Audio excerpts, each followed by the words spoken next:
নমস্কার বন্ধুরা, আমি শঙ্কর মিত্র। এটা হলো বন্দে মাতরম ঘাট।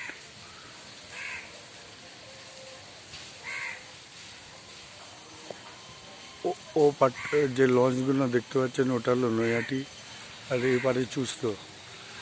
এই গঙ্গা নদীর দুপারে দুটো জেলাকে ভাগ করেছে। ওটা 24 পরগনা, এটা হুগলি।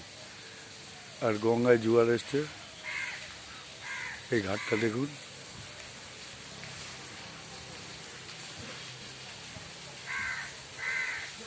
এই হলো বন্দে মাতরম গৃহ। এখানে বন্দে মাতরম লেখা হয়েছিল। সাহিত্য সংগ্রাম বঙ্কিমচন্দ্র এখানে লিখেছিলেন। এটার এই ঘরের বহুত ঐতিহ্য, অনেক ইতিহাস আছে। স্বাধীনতা সংগ্রামে অনেক মুনি ঋষি মনীষীরা এখানে এসেছে।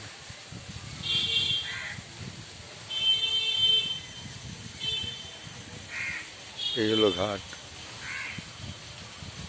আর ঠিক ওপারে 24 পরগনা কাটাল পাড়ায় সাহিত্য সংগ্রাম বঙ্কিমচন্দ্রের জন্মস্থান।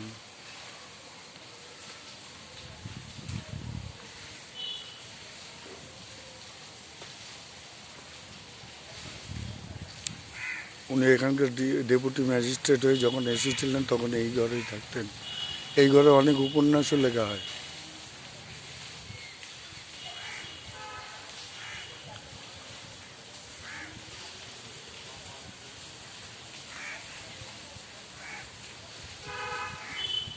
যদি ভালো লাগে একটু লাইক শেয়ার কমেন্ট করবেন, তাহলে উৎসাহ পাবো।